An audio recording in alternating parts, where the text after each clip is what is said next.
الحمد للہ رب العالمین والصلاة والسلام علی رسولہ النبی الکریم وعلی آلہ واصحابہ اجمعین۔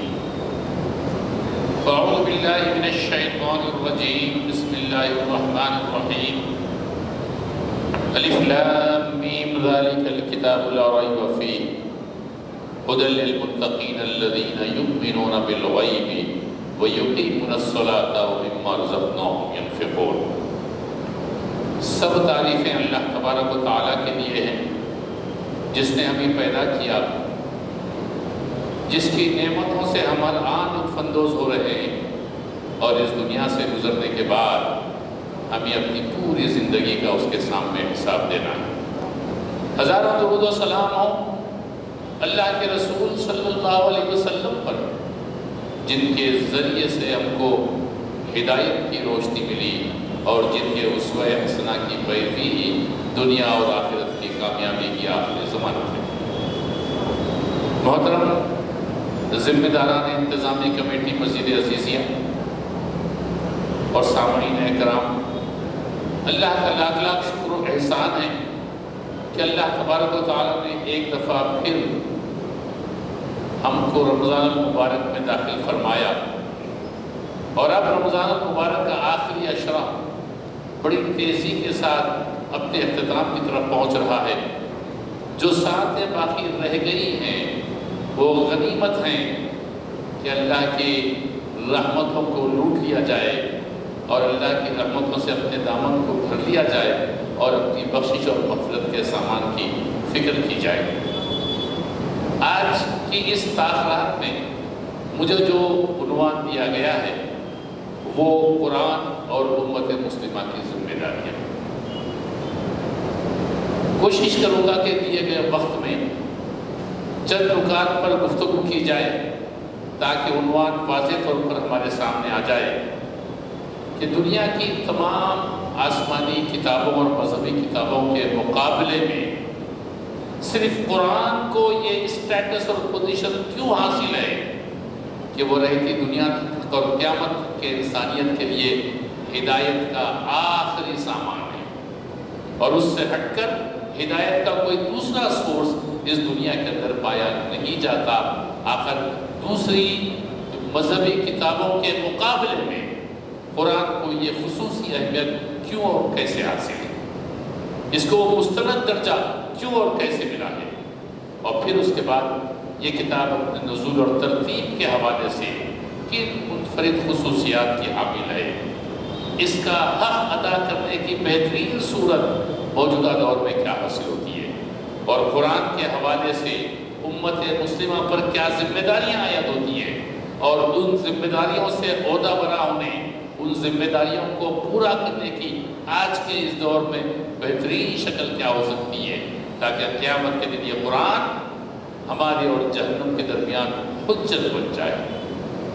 اللہ کے رسول کی ایک حدیث ہے کہ قرآن جھگڑا کرے گا اللہ سے اور کہے گا کہ نہیں، یہ شخص جو ہے نا میرا حق اس دنیا کے اندر ادا کرتا تھا، لہذا اس کو جنت دی جائے۔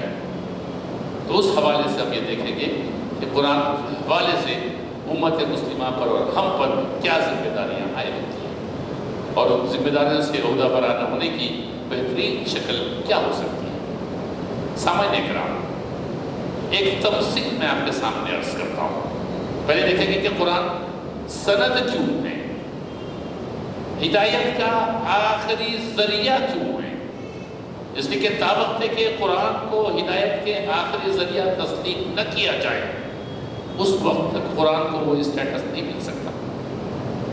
تو فرض کیجئے آپ اپنے گھر میں بیٹھے ہوئے ہیں، ریلیکس موڈ میں بیٹھے ہوئے ہیں، دفتن آپ کے گھر کے دروازے کی کھنڈی کھٹکھٹائی جاتی ہے، یا آپ کی کال بل کو دبا کر کوئی آپ کو بلاتا ہے، آپ ہم کیا کرتے ہیں؟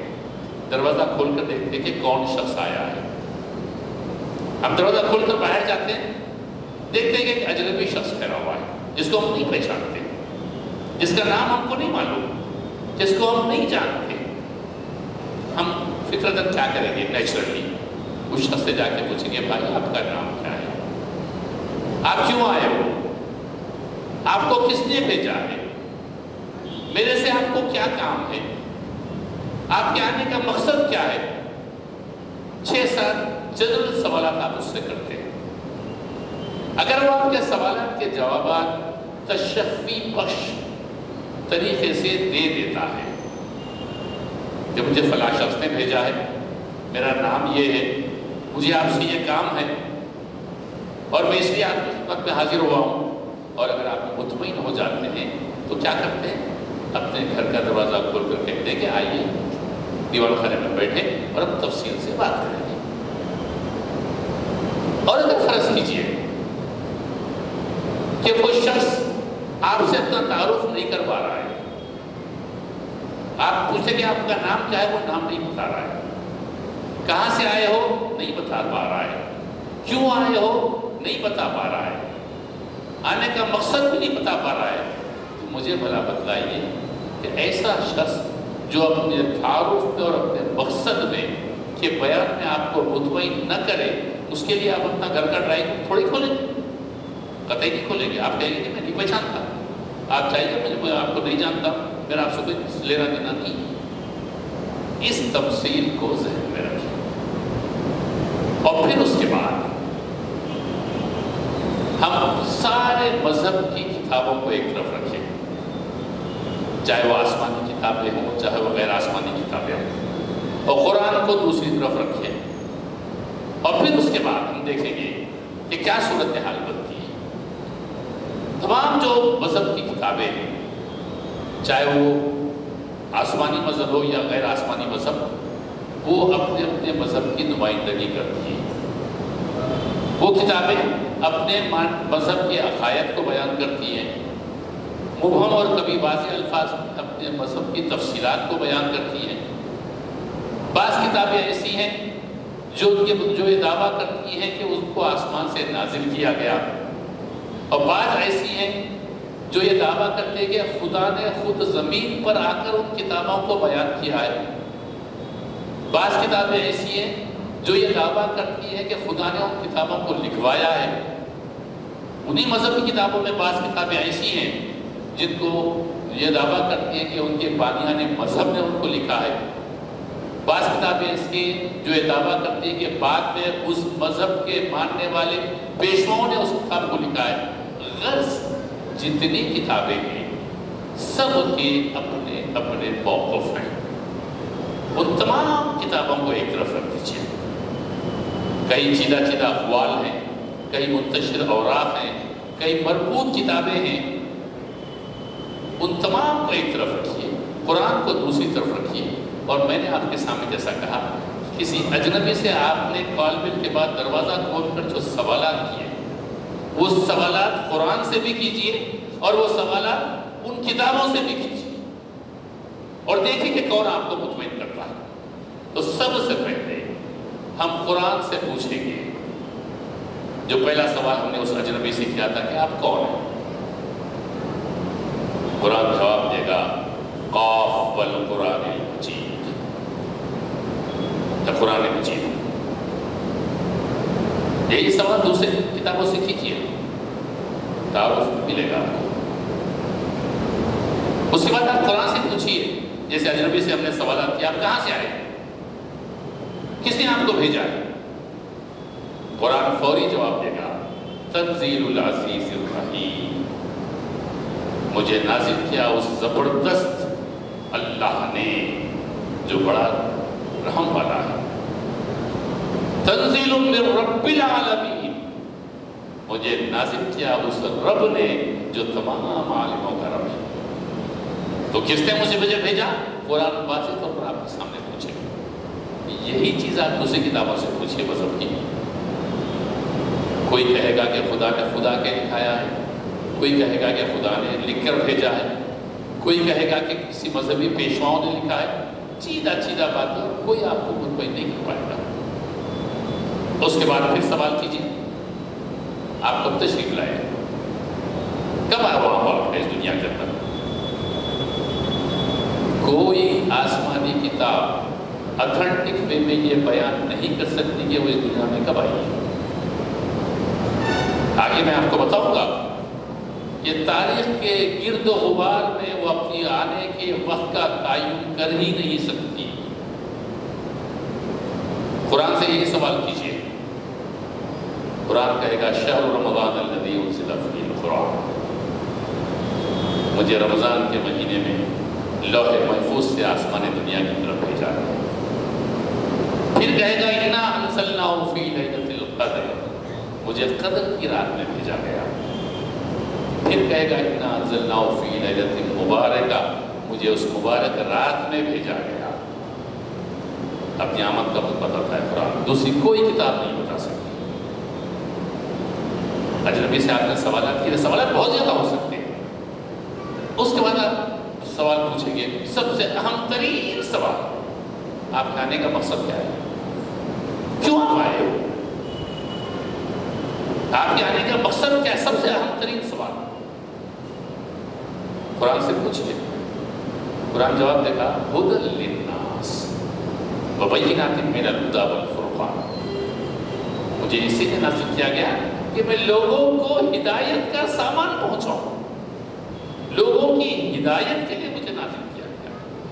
میرے اندر نشانیاں ہیں، مجھے حق اور باطل کی کسوٹی کے طور پر نازل کیا گیا.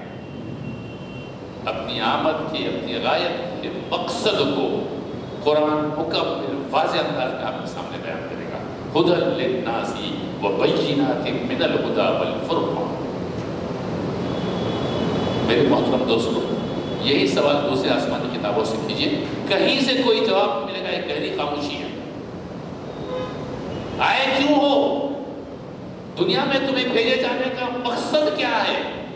کس نے بھیجا وہ بھی نہیں بتا سکتے، کب آئے وہ بھی نہیں بتا سکتے، کیوں آئے وہ بھی نہیں بتا سکتے. ھدی للناس وبینات من الہدی والفرقان. اب اس کے بعد ایک اور سوال کیجئے، تم جو آگے یہ سب بیان کرتے ہو یہ صحیح ہے یا اس میں شبہ کی بھی کوئی گنجائش ہے؟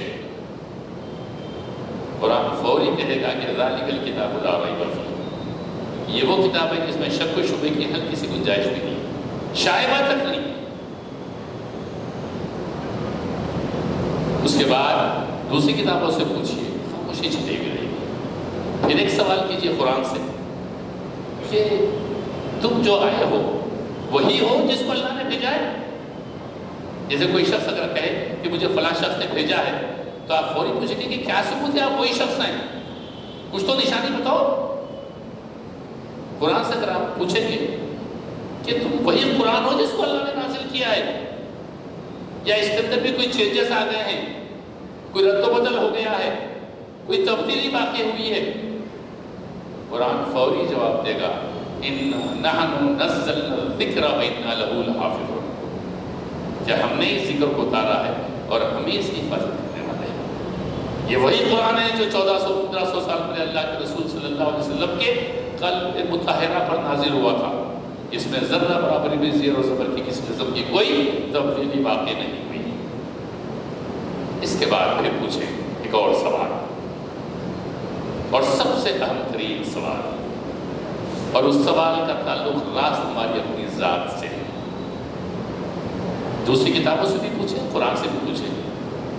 قرآن سے پوچھیں کہ آپ تمہارے سے استفادے کی کیا صورتحال ہے، کیا صورت ہوگی، ہم کیسے تم سے مستفید ہوں؟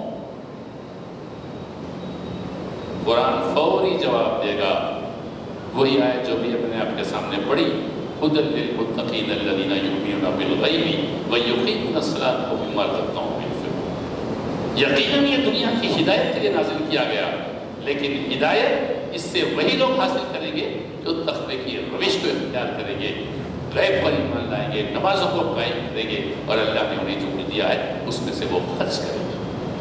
یہ کوالٹیز اور یہ خصوصیات جن لوگوں کے اندر ہوں گی، یہ وہی لوگ ہیں جو قرآن سے ہدایت بھی پائیں گے اور قرآن سے صحیح استفادہ بھی کریں گے. اس طرح میرے محترم دوستو، سوالات کی فہرست اور طویل ہو سکتی ہے. آپ کے دل میں جتنے سوالات ہیں سارے کے سارے قرآن سے کر ڈالیں. قرآن آپ کے ہر سوال کا تشفی بخش اور مکمل جواب دے گا.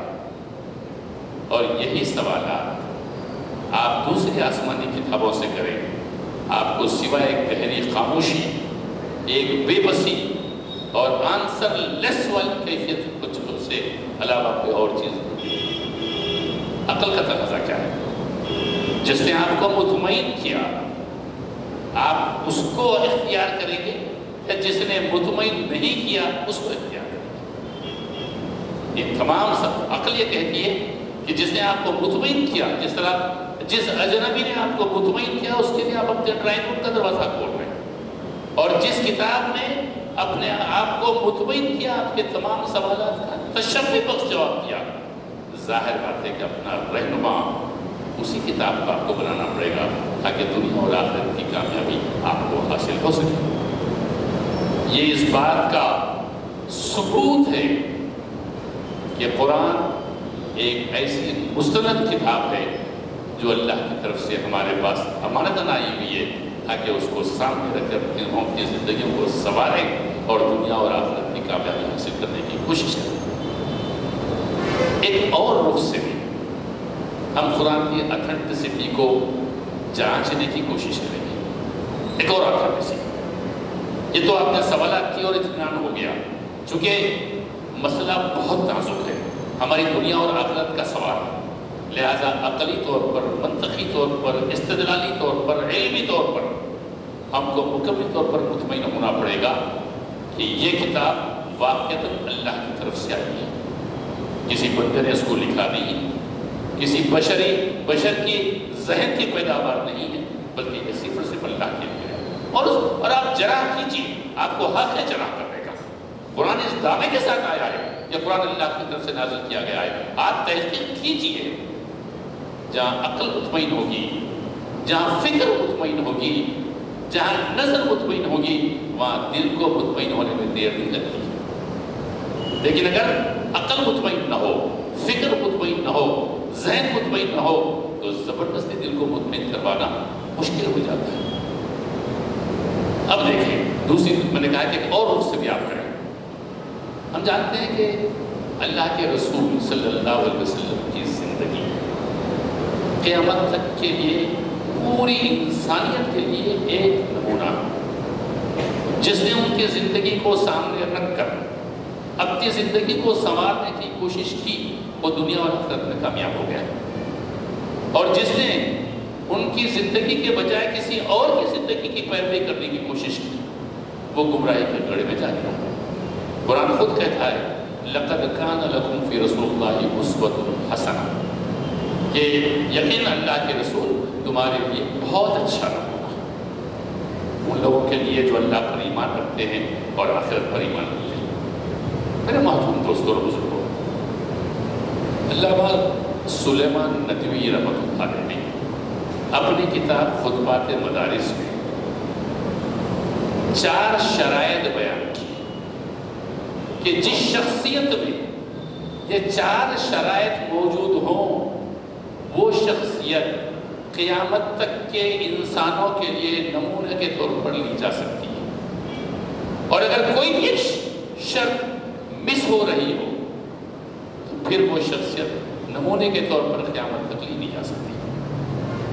ہم مختصراً یہاں یہ معلوم کرنے کی کوشش کریں گے کہ وہ شرائط کیا ہیں، اور پھر اس کے بعد اس کا انتباہ ہم قرآن پر کریں گے، اور یہ دیکھیں گے کہ آیا قرآن مجید ان شرائط کی تکمیل کرتا ہے یا نہیں۔ اور اس کے بعد سلیمان ندوی نے ان 4 شرائط کو بیان کرنے کے بعد یہ واضح طور پر بیان کیا ہے کہ اللہ کے رسول صلی اللہ علیہ وسلم کو چھوڑ کر تاریخ انسانیت میں ایک شخصیت بھی ایسی نہیں ہے جو ان 4 شرائط پوری اتر سکتی ہو، لہذا اللہ کے رسول کو چھوڑ کر کسی اور کی زندگی کو قیامت تک کے انسانوں کے لیے نمونے کے طور پر نہیں لیا جا سکتا۔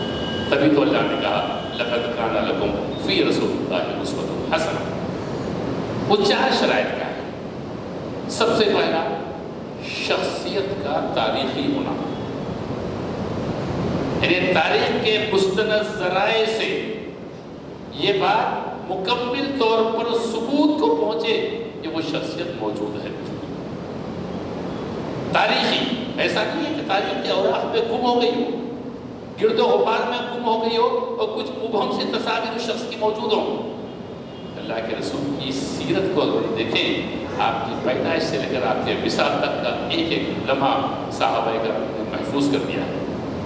آپ کے ہزاروں حدیثیں انتہائی احتیاط کے ساتھ چھان پٹک کرنے کے بعد محفوظ کر دی گئی ہے. یہ اتھینٹسٹی تاریخ میں کسی دوسری شخصیت کو حاصل نہیں ہے. ہم کو یہ بھی معلوم کئی مذہب کے پیشوا اور بنیوں کے متعلق کہ وہ کب پیدا ہوئے ہیں.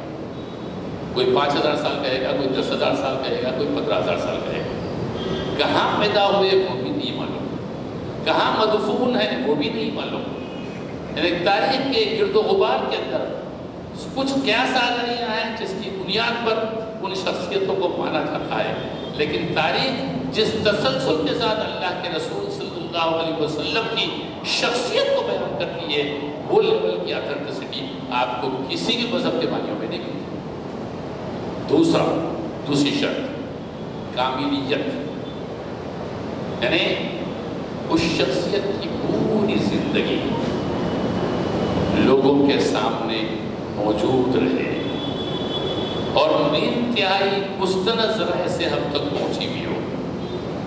ایسا نہیں ہے کہ تضاد بیانی ہو، کسی نے کہا اچھے تھے، کسی نے کہا برے تھے، کسی نے کہا یہ کیا تھا، کسی نے کہا وہ کیا تھا. آپ دوسرے مذاہب کے بانیان کو دیکھ لیں، ان کی شخصیت متضاد حوالوں سے متنازع ہو چکی ہے، لیکن اللہ کے رسول صلی اللہ علیہ وسلم کی سیرت مبارکہ آج بھی اتنی مستند اتھینٹک ہے کہ جو کوئی چاہے اللہ کے رسول کی سیرت کے کسی بھی پہلو پر تفصیل کے ساتھ مطالعہ کر سکتا ہے، پڑھ سکتا ہے. تیسری جو ہے وہ ہے جامعیت.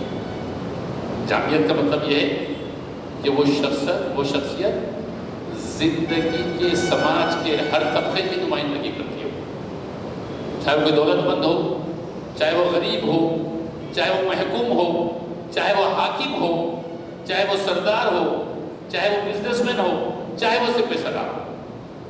ہر شخص اس شخصیت کی زندگی سے اپنے آپ کو کمپیئر کر کے اپنی زندگی کو سنوار سکتا ہے.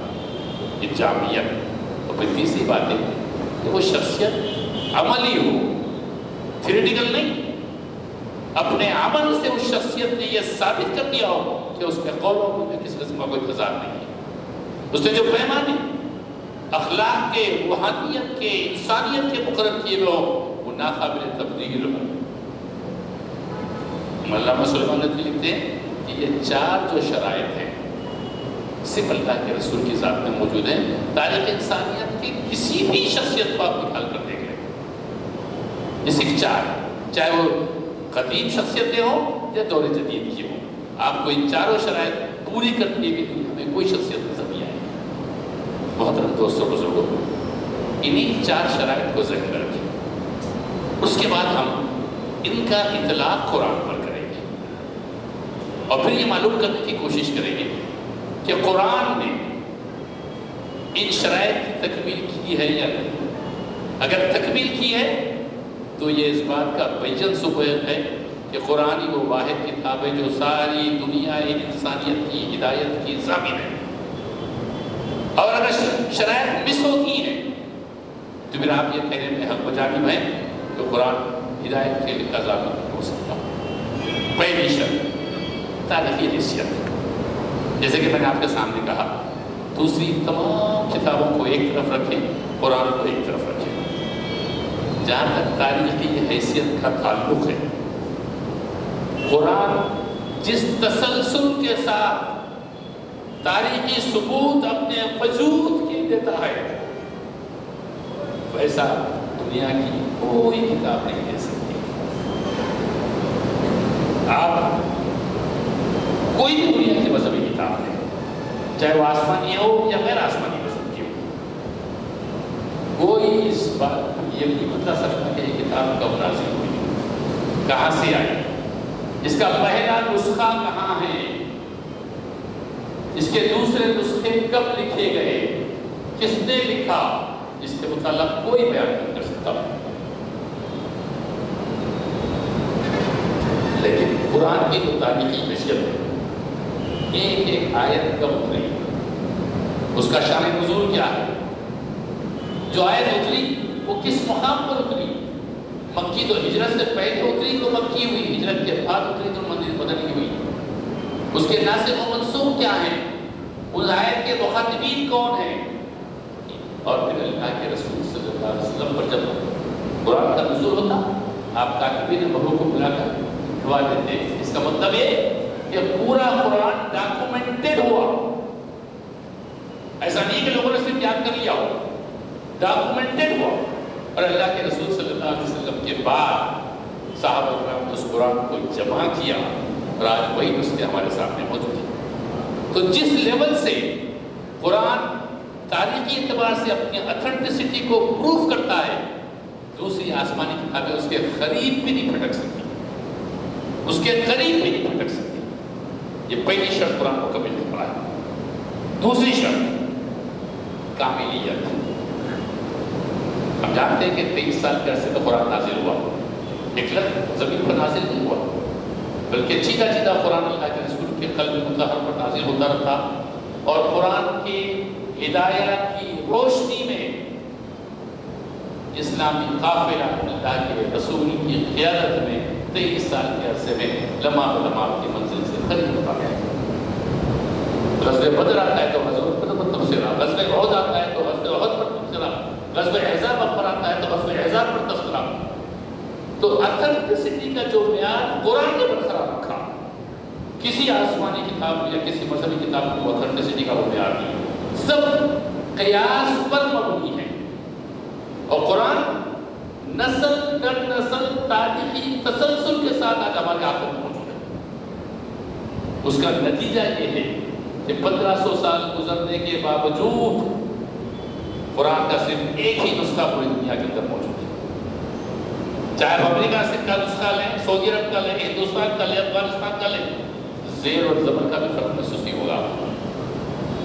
اس کو چھوڑ کر دوسری آسمانی کتابیں، آپ توریت اور انجیل ہی لے لیں جو آسمانی کتابیں کہلائی جاتی ہیں، جو تاریخی رد و بدل سے محفوظ نہیں رہ سکتی، اس کے 100-150 ورژن اس دنیا میں موجود ہیں.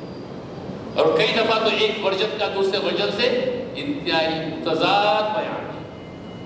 تو ایک سے زیادہ نسخوں کا پایا جانا خود اس بات کا ثبوت ہے کہ ان کتابوں کے اندر رد و بدل واقع ہوا. اب ان کی اتھینٹسٹی مجروح ہو گئی، یہ لائق اعتماد نہیں رہی. اور 1500 سال گزرنے کے باوجود قرآن کے صرف ایک ہی نسخے پوری دنیا کے اندر موجود رہنا اس بات کی علامت ہے، اس بات کا ثبوت ہے منطقی طور پر کہ قرآن کا یہ وہی نسخہ ہے جو اللہ کے رسول صلی اللہ علیہ وسلم پر نازل ہوا. تیسری شرط دیکھ لیں، جامعیت. قرآن کھولے، قرآن نے سماج کے ہر طبقے کو مخاطب کیا اور سماج کے ہر طبقے کی اس نے نمائندگی کی اور سب کی ذمہ داریاں اور سب کے حقوق ڈیفائن کیے. دولت مند اگر طبقہ ہے تو دولت مند کی ذمہ داریاں کیا ہیں، ان کے حقوق کیا ہیں. غریب طبقہ ہے تو غریب کی ذمہ داریاں کیا ہیں، ان کے حقوق کیا ہیں. یہاں تک کہ عقائد، ایمانیات، توحید، شرک، عدل و انصاف، آخرت، تزکیہ نفس، تقوی، عبادات، نماز، روزہ، زکوٰۃ، حج، معاملات، حقوق، والدین کے حقوق، پڑوسی، وہ کون سی چیز ہے جو قرآن کے اندر بیان کی گئی. انسانی معاشرے کی تشکیل کے لیے جن جن عناصر کی ضرورت ہوتی ہے، ان تمام عناصر کو قرآن نے انتہائی ڈیفائنڈ وے میں مفصل طور پر بیان کیا ہے. اگر اس نقطے کو لے کر آپ دوسری مذہبی کتابوں کی طرف جائیں گے تو آپ کو انتہائی مایوسی ہوگی، سوائے گہری خاموشی کے کچھ بھی نہیں. جامعیت کے حوالے سے بھی قرآن ایک ایسی کتاب ہے جو تمام کتابوں پر فوقیت رکھتی ہے. اور پھر اس کے بعد آخری جو شرط ہے وہ عملیت. عملیت کا مطلب پریکٹیکلٹی. قرآن ایک نظریاتی کتاب نہیں ہے. It is not a theoretical book. ایک نظریاتی کتاب نہیں ہے. یہ کوئی ایسی کتاب نہیں ہے جس کو صرف پیش کر دیا گیا ہو اور اس کو کبھی دنیا میں ٹیسٹ نہیں کیا گیا ہو. یہ انٹیسٹڈ نہیں بلکہ ٹیسٹڈ کتاب ہے عملی اعتبار سے. اللہ کے رسول صلی اللہ علیہ وسلم نے قرآن کی تعلیمات کی بنیاد پر مدینے کے اندر ایک اسلامی معاشرے کی نہ صرف تشکیل کی بلکہ مدینے کی اسلامی ریاست کا احیاء عمل میں آیا، جس کے نتیجے کے اندر معاشرہ ایک ایسا پاکیزہ اونچے لیول کا معاشرہ مدینے میں وجود میں آیا کہ اس سے بہتر معاشرہ اس دنیا کی تاریخ اور اس دنیا کی زمین نے کبھی دیکھا نہیں. اور آپ اچھی طرح جانتے ہیں منطق کا ایک اصول ہے کہ کوئی چیز اگر ایک دفعہ انڈر سرٹن کنڈیشنز واقع ہوتی ہے تو پھر اسی کنڈیشنز میں وہ کئی دفعے واقع ہوتی ہے، وہ کئی دفعے واقع ہوتی ہے. انٹیسٹڈ نہیں ہے. کوئی چیز اگر انٹیسٹڈ ہو تو اس کی کوالٹی کے تعلق سے شک و شبے کا اظہار کیا جا سکتا ہے. آپ نے ایک اے سی اپنے کمرے میں لگایا لیکن ابھی چالو نہیں کیا آپ نے. کوئی آپ سے پوچھے بھائی کیسا ہے اے سی؟ بولے نہیں میں نے ابھی چالو نہیں کیا، نہیں معلوم کیسا ہے، چالو کرنے کے بعد بولوں گا. کیوں؟ وہ ڈیوائس آپ کے لیے انٹیسٹڈ ہے. لیکن قرآن ایسی انٹیسٹڈ کتاب نہیں ہے بلکہ یہ ٹیسٹڈ کتاب ہے. یہ کھرا سونا ہے. پر آپ جانتے ہیں کہ کھرا سونا ایک دفعہ کسوٹی پر کھرا اتر جائے آپ 1000 دفعہ اس کو کھیسیے گا، ہر دفعہ اس کو کھرا اترنا ہے. اور اس کے بعد اگر کوئی دوسری کسوٹی اس کو کھوٹا کہے تو قصور کسوٹی کا ہوگا، قرآن کا نہیں ہوگا، سونے کا نہیں ہوگا. اسی طرح قرآن اس بات کو پروف کر چکا ہے کہ جب کبھی بھی اس کے ہدایت کی روشنی میں اس کے قوانین اور اصولوں کو معاشرے کے اندر غلبہ حاصل ہوگا اور معاشرے کی تشکیل اس کی بنیاد پر عمل میں آئے گی تو ایسا مثالی معاشرہ پیدا ہوگا جو یقیناً ساری دنیا انسانیت کا ایک اثاثہ ہوگا، جیسے کہ مدینے کی ریاست میں ہوا، جیسے کہ خلفائے راشدین کے دور میں. اور اس کے بعد جس لیول پر قرآنی احکامات کو نافذ کیا جاتا رہا اس لیول پر معاشرہ اتنا اصلاحی اور اتنا اسلامی ہوا. اور پھر اس پوائنٹ کو لے کر آپ دوسری آسمانی کتابوں کی طرف جائیں، آپ کو سخت ترین مایوسی ہوگی. کوئی آسمانی کتاب یہ دعویٰ ہی نہیں کر سکتی کہ وہ معاشرے کے اندر اس کے قوانین کو جب جاری و ساری کیا جائے تو ایسا معاشرہ پیدا ہوگا. اس لیے کہ ان کتابوں کے اندر انسانی معاشرے کی تشکیل کے لیے وہ مکمل ہدایات موجود ہی نہیں ہیں جو ضروری ہوتے ہیں. اس کمزوری کو سب سے پہلے مغرب نے بھاپا اور پھر ایسے نظام ہائے زندگی مغرب نے ایجاد کیے جس میں مذہب کا دور دور تک دخل نہیں تھا، جس میں مذہب کا دور دور تک دخل نہیں، بلکہ مغرب نے اپنے نظام ہائے زندگی کی تشکیل میں عقل کو معیار بنایا. عقل جسے خیر کہے وہ خیر ہے، عقل جسے شر کہے وہ شر. اور ہم اچھی طرح جانتے ہیں کہ اس کانسیپٹ اور اس فلسفی نے جب اس کی بنیاد پر مغرب میں معاشرے اور حکومت کی تشکیل عمل میں آئی تو مغرب کے معاشرے کا گزرا 1 صدی 2 صدی میں جو حشر ہوا وہ ہمارے سامنے موجود ہے. لامحدود شخصی آزادی دے دی گئی. جہاں معاشرے کی آزادی اور شخصی آزادی میں تصادم ہوا وہاں پر شخصی آزادی کو پریفرنس دیا گیا، جس کے نتیجے میں فرد کو محفوظ رکھنے کے لیے معاشرے کو ٹوٹ پھوٹ کا شکار بنا دیا گیا. اوریانیت، خاندانی نظام کا بکھراؤ، عورت کی بے حرمتی، جرائم کی بڑھتی ہوئی شرح اور سب سے بڑی بات یہ کہ اجتماعی سطح پر قوموں کا ڈبل اسٹینڈرڈ کو اختیار کرنا آج اس دنیا کے امن و امان کے لیے سب سے بڑا خطرہ بن گیا. یہ سب کب ہوا؟ جب مذہب کے رہنمایاں اصول کو معاشرے کی تشکیل کے دوران بازو رکھ دیا گیا اور انسان صرف اپنے مفادات کے اصول کے لیے مختلف قسم کے محدود نظریات کا شکار ہو کر صرف عقلی کو میزان بنا کر اس نے معاشرے اور حکومت کی تشکیل کی کوشش کی. تو یہ بھی اس بات کا ثبوت، جیسے کہ میں نے پہلے مثال دی تھی اور دوسری دی تھی، کہ یہ دونوں چیزیں اس بات کی گواہی دیتی ہیں کہ قرآن ہی وہ مستند ہدایت نامہ ہے جو اس دعوے کے ساتھ آیا ہے کہ وہ سارے انسانی مسائل کا حل اپنے اندر رکھتا ہے، اور اس کو اگر یرغمالانہ طور پر معاشرے میں غالب اور جاری اور ساری کیا جائے تو وہ سارے لائق حل مسائل جن کو حل کرنے میں دنیا ناکام ہو چکی ہے، ان مسائل کا حل قرآن کے پاس موجود ہے. چاہے وہ جرائم کی بڑھتی ہوئی شرح ہو، چاہے وہ جنگ و جدل ہو، چاہے وہ انسانی خون کی ارزانی ہو، چاہے وہ خود غرضی اور مفاد پرستی ہو. اس لیے یہ قرآن سروں کو جھکانے کے لیے نہیں ہے، آپ کے دلوں کو جھکانے کے لیے.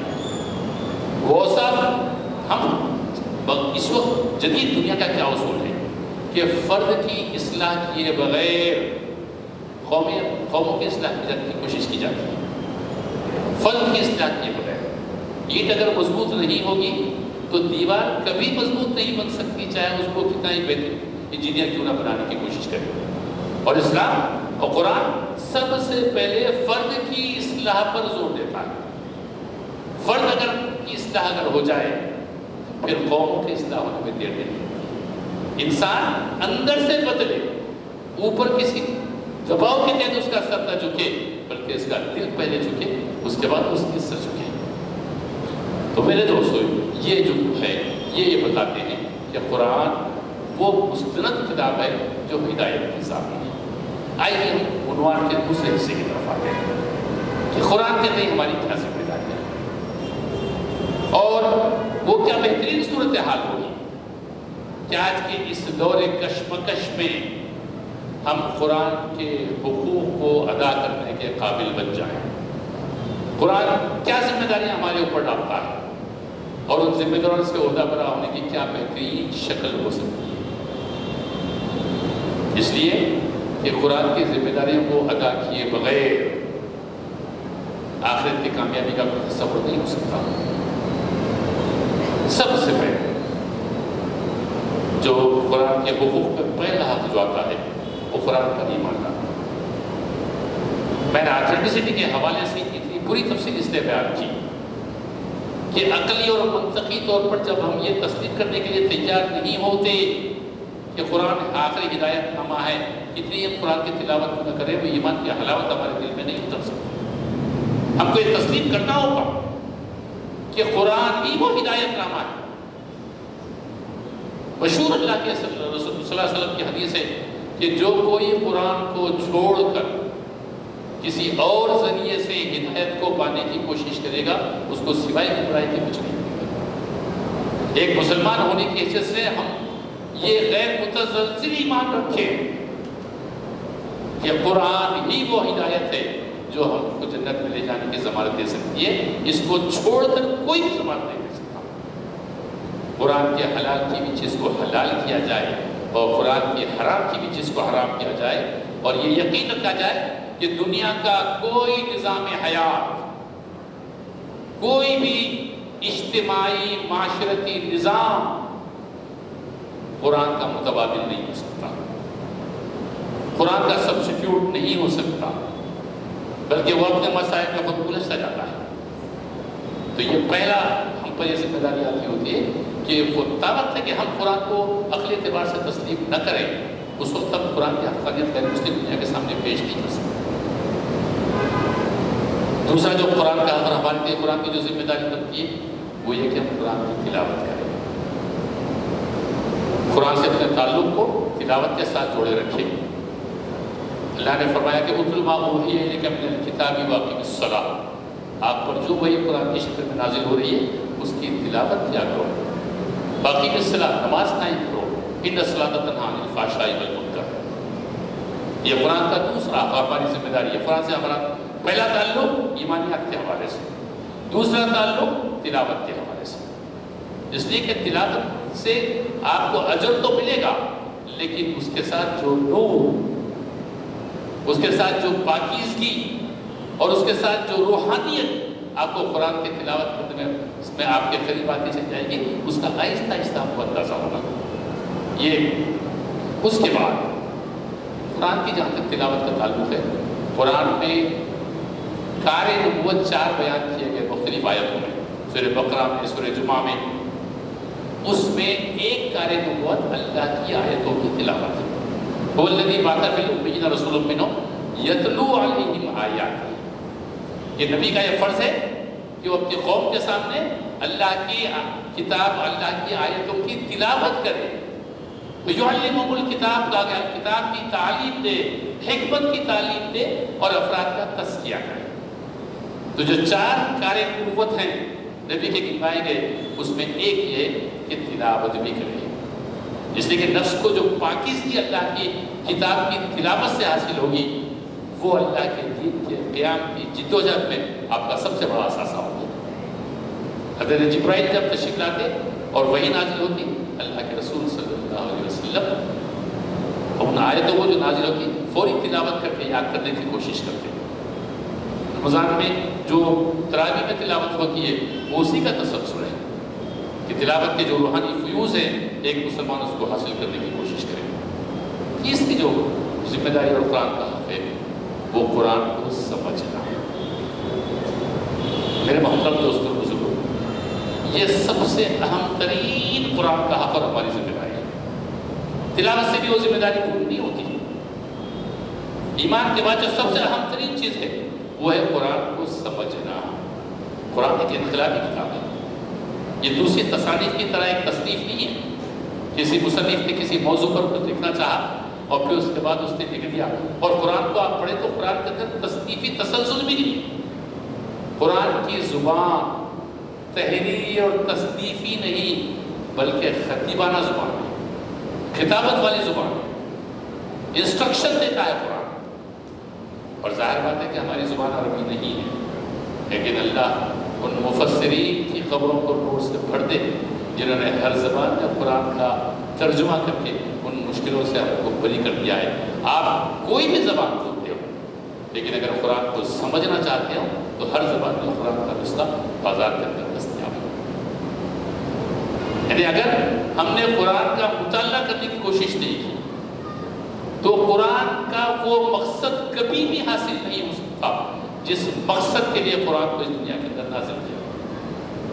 جیسے کہ اگر آپ سمجھو گے تو پھر کیا کرو گے؟ آپ صرف 2-3 دن رٹتے چلے جاؤ گے. یقیناً اس سے اجر ضرور ملے گا، لیکن آپ کی زندگی کے اندر تبدیلی کہاں سے آئے گی؟ قرآن اسلام کا جو واضح تصور قرآن کے اندر موجود ہے اس تک تو ہماری رسائی کہاں ہو سکے گی؟ اور پھر اس کے بعد عموماً آج کے اس معاشرے کے اندر کہا جاتا ہے کہ قرآن بہت مشکل کتاب ہے، عام آدمی اس کو سمجھ نہیں سکتا، لہٰذا یہ صرف علماء کے سمجھنے کی چیز ہے. میرے محترم دوستوں بزرگوں، یہ بہت بڑا شیطان کی وسوسہ ہے. اس لیے کہ قرآن اس دعوے کے ساتھ نازل کیا کہ ہدی للناس. ظاہر بات ہے ساری دنیا انسانیت کی ہدایت کے لیے جو کتاب نازل کی گئی وہ کتاب ہر کسی کو انڈرسٹینڈیبل ہونا چاہیے. اللہ ایسی کوئی کتاب نازل ہی نہیں کرتا جو عام انسان سمجھ نہ سکے اور اس کے بعد اس کے اندر یہ دعویٰ ہو کہ وہ ساری دنیا کی ہدایت کے لیے. قرآن نے واضح الفاظ میں کہا لقد یسرنا القرآن للذکر فہل من مدکر، کہ قرآن بہت نصیحت کے لیے نازل کیا گیا، آسان کیا گیا ہے کوئی جو اس سے نصیحت حاصل کرے.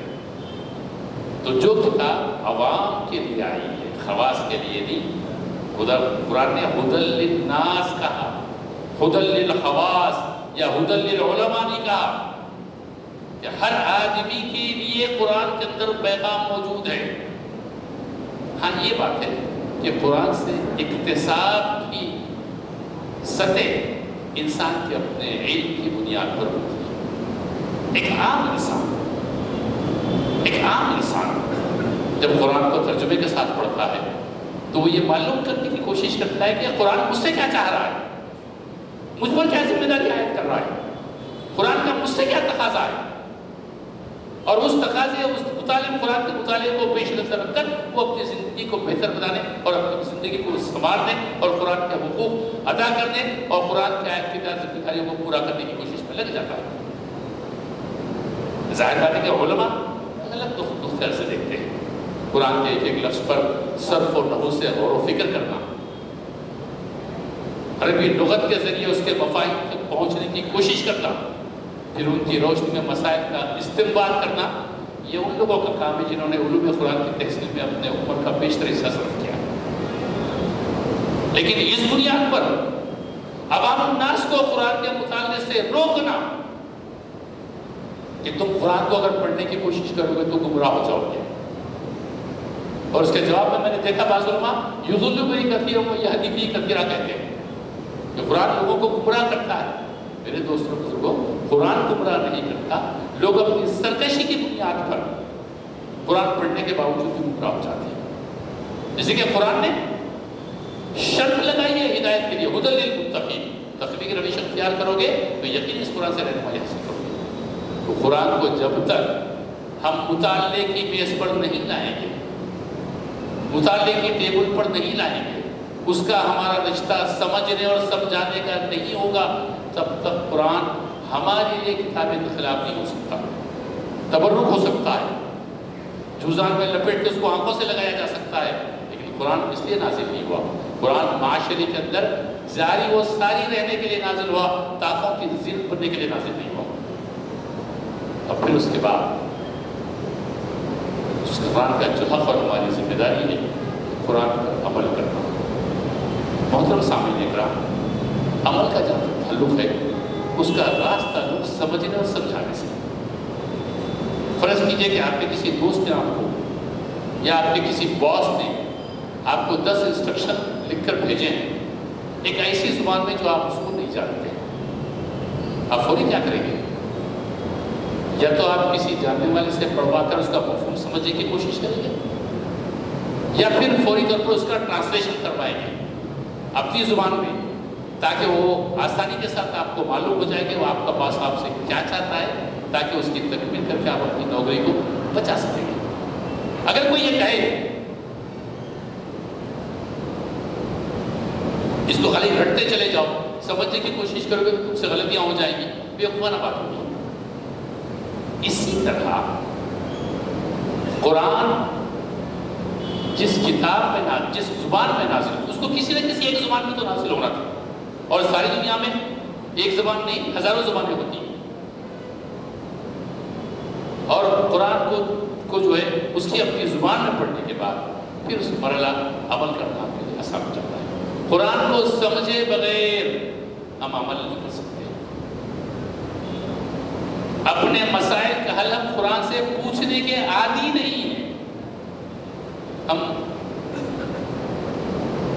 جو ہے نا افراد سے، شخصیات سے، مسالک سے پوچھنے کے عادی ہیں، قرآن سے پوچھنے کے عادی نہیں ہیں۔ کسی کا انتقال ہو جائے، وراثت کی تقسیم کا مسئلہ سامنے آیا، ہم اپنی عقل سے حل کرنا چاہتے ہیں۔ وہ بچی تو بہت دولت مند ہے، اس بچی کو نہ دیا جائے، وہ بیٹا غریب ہے، اس کو زیادہ دیا جائے، وہ فلاں ایسا ہے، اس کو محروم رکھا جائے، وہ ماں باپ کا نافرمان تھا، اس کو ایک پیسہ بھی نہ دیا جائے۔ میرے محترم دوستوں بزرگوں، قرآن سے کبھی ہم نے پوچھا؟ قرآن سے کبھی ہم نے پوچھا کہ اس سلسلے میں اللہ کا کیا حکم ہے؟ آج امت کا جو انتشار ہے مختلف مسالک اور مختلف مکاتب فکر کا، اس کی بنیادی وجہ قرآن کی رسی کو ہاتھ سے چھوڑنا، اور ہم فروعات میں اسے الجھ کر مختلف مسلکوں کو پڑھتے ہیں۔ جیسے کہ قرآن واحد کتاب ہے جس پر تمام مسالک کا اتفاق ہے، اختلاف دوسری چیزوں میں ہو سکتا ہے لیکن قرآن میں کوئی اختلاف نہیں۔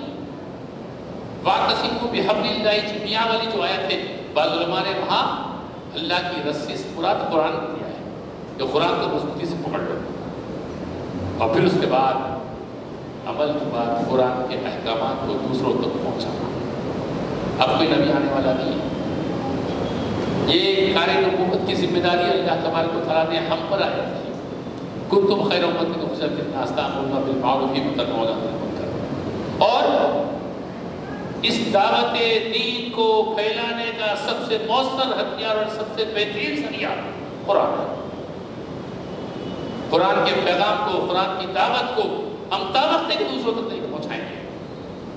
افسوس بات یہ ہے کہ ہم اس ملک کے اندر 1000 سال سے رہتے ہیں، لیکن کئی صدیوں تک ہم نے قرآن کو یہاں کی بنیادی زبانوں میں ٹرانسلیٹ کر کے برادران وطن کے سامنے پیش نہیں کیا،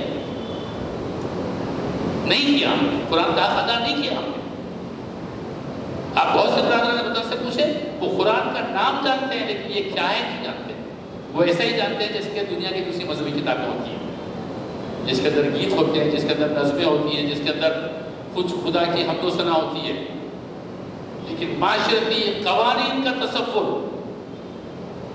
کسی کے پاس نہیں ہے، اس لیے کہ ہم نے قرآن کے سامنے نہیں پیش کیا، جس کے نتیجے میں موجودہ حالات آج ہم بھگت رہے ہیں۔ تو دراصل دعوت دین کا جہاں تک تعلق ہے، یہ قرآن سے بغیر یہ ممکن نہیں ہو سکتا۔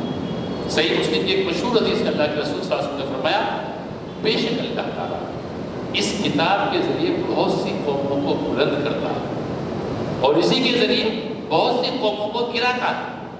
یعنی دنیا میں بحثیت قوم ہماری تقدیر قرآن سے جڑی ہوئی ہے۔ اقبال نے بہت مشہور شعر کہا تھا، وہ زمانے میں معزز تھے مسلمان ہو کر اور ہم خار ہوئے تاریخ خرام ہو کر۔ قرآن کو چھوڑنے کے نتیجے میں ہمارے عروج کا جو سفر تھا وہ یکلف منتقل ہو گیا۔ اور آج آپ دنیا کے 57 ممالک کو دیکھیں، ایک ملک بھی ایسا نہیں ملتا جہاں قرآن کی حکمرانی ہو رہی ہو، جہاں قرآن کے قوانین کو استعمال کر کے معاشرے کی تشکیل عمل میں لائی جا رہی ہو، ایک ملک بھی نہیں ملتا۔ اور اس کے جو کانسیکوینسز ہیں بیان کرنے کی ضرورت نہیں ہے کہ ہمارا خون پانی سے زیادہ سما کر اس روئے کے دل بہ رہا ہے اور کوئی ہمارا غصہ نہیں آتا۔ صحیح مسلم کی ایک اور حدیث ہے کہ اللہ کے رسول صلی اللہ علیہ وسلم نے فرمایا، میں تمہارے درمیان دو چیزیں چھوڑ کے جا رہا ہوں، اگر تم دونوں کو مضبوطی سے پکڑے رہو گے تو کبھی گمراہ نہ ہوگے، ایک اللہ کی کتاب اور دوسری میری سنت۔ آج ہماری گمراہی کے جو اسباب ہے اس کی یہی دو چیزیں۔ ایک اور حدیث ہے کہ اللہ کے رسول صلی اللہ علیہ وسلم، حضرت جابر بن عبداللہ اس کو روایت کرتے ہیں کہ غزوہ احد میں جب شہداء کو دفن کیا جا رہا تھا تو دو صحابی کو ایک کپڑے میں دفن کیا جاتا تھا، اور اللہ کے رسول پوچھتے تھے ان دونوں میں قرآن کس کو زیادہ یاد ہے؟ اور جس کو زیادہ یاد ہے اس کو آگے کیا جاتا تھا، اور جس کو کم یاد ہے اس کو پیچھے کیا جاتا تھا۔ یعنی قرآن تقریب اور اکرام کی بنیاد تھی معاشرے کے اندر۔ آج ڈاکٹر کو خاموشی ہے، لوگ عزت سے دیکھتے ہیں، اس کو انجینئر کو دیکھتے ہیں، کروڑ پتی کو دیکھتے ہیں، اور کوئی قرآن کی تعلیم دینے والا ہو تو کہتے ہیں ٹھیک ہے رہنے دو۔ میرے محترم دوستوں، آخر میں ایک دو باتیں کہہ کے اپنی بات ختم کروں گا کہ اگر امت کے زوال کے اسباب گنوائے جائیں، یہ امت کیسے زوال کا شکار ہوگی؟ مختلف دانشور اس کے مختلف زوال کے اسباب بتائیں گے، کوئی معاشی بتائے گا، کوئی عسکری بتائے گا، کوئی اخلاقی بتائے گا، کوئی تعلیمی بتائے گا۔ یہ امت تعلیم میں پچھڑ گئی لہذا زوال کا شکار ہو گئی، یہ امت اخلاقی اعتبار سے انتہائی قارِ ذلت میں گری، زوال کا شکار ہو گئی، معاشی طور پر یہ کمزور ہوئی، زوال کا شکار ہو گئی۔ لیکن جو سب سے اسٹرانگ، سب سے کامن فیکٹر ہے امت مسلمہ کے زوال کا، وہ ان کی زندگیوں سے قرآن کا نکل جانا، ان کی زندگی سے قرآن کا نکل جانا۔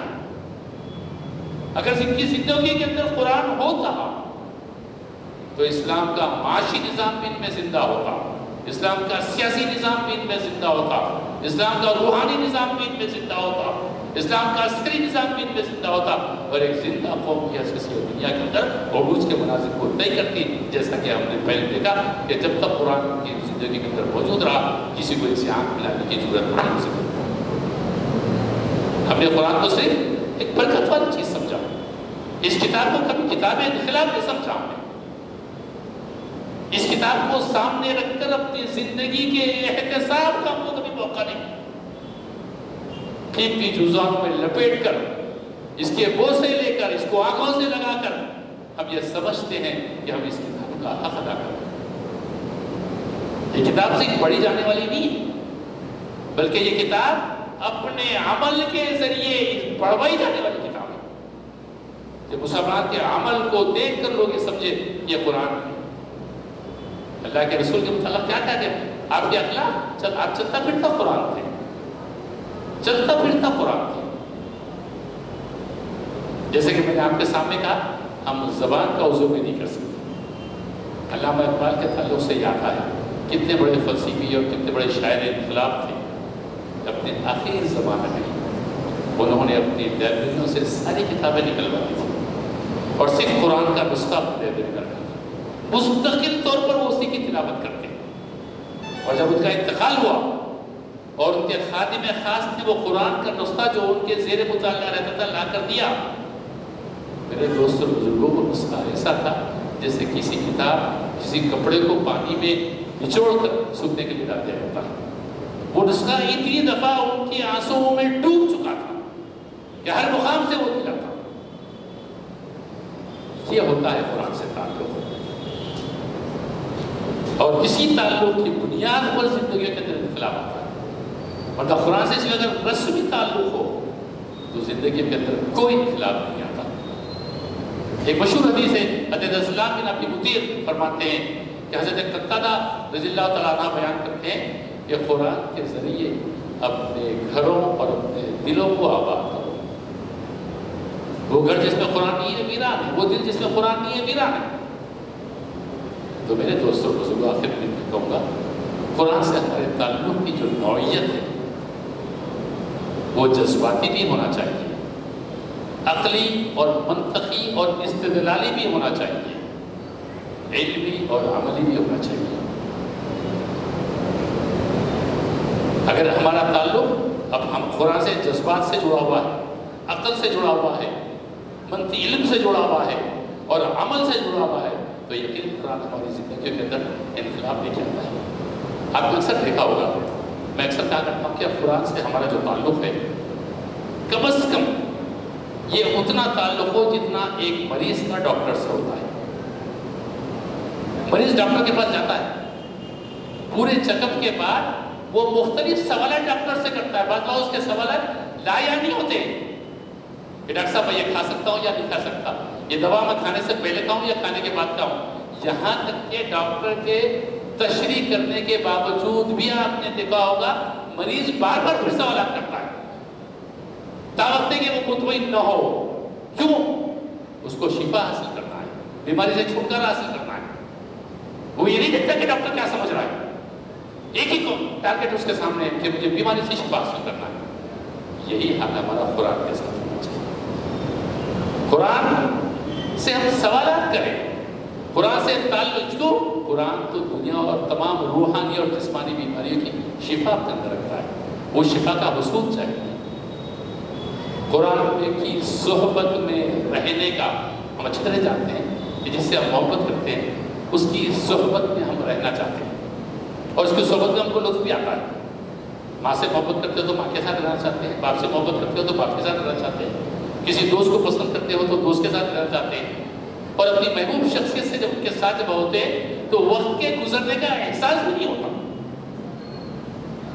وقت کے گزرنے کا احساس بھی نہیں ہوتا۔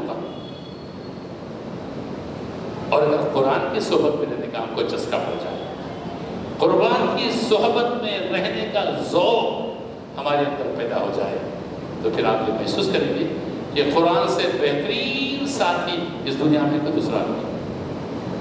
آپ کی انگلی پکڑ پکڑ کر وہ ان راستوں کی طرف لے جائے گا جو جنت کی طرف جاتے ہیں، اور آپ کی کمر کھینچ کھینچ کر وہ ان راستوں سے آپ کو بچائے گا جو جہنم کی طرف جاتے ہیں۔ اس طرح بڑا خیر کا، اتنا بڑا بہترین دوست دنیا میں کوئی دوسرا نہیں ہو سکتا۔ تو یہ قرآن کی آیت کردہ ہم پر ذمہ داریاں اور حقوق ہیں کہ ان ذمہ داریوں اور حقوق کو ادا کیے بغیر اس دنیا کے اندر ہم قرآن کا حق ادا نہیں کر سکتے، اور اگر ان ذمہ داریوں اور حقوق کو ادا کرتے ہیں تو قیامت کے دن یہ قرآن ہمارے لیے حجت پر ٹھہر جائے گا، حجت پر ٹھہر جائے گا۔ لڑ جھگڑ کر یہ قرآن ہم کو جنت میں لے جائے گا، اور قرآن کی سفارش کو اللہ تبارک و تعالیٰ کبھی بھی نہیں ڈال سکتے۔ اللہ سے یہی دعا ہے کہ اللہ ہم کو اس رمضان مبارک کی برکت کے حوالے سے قرآن کی صحبت میں رہنے اور قرآن کی حقوق ادا کرنے اور اس کی ذمہ داری کو پورا کرنے کی توفیق نصیب فرمائے۔ وآخر دعوانا ان الحمد للہ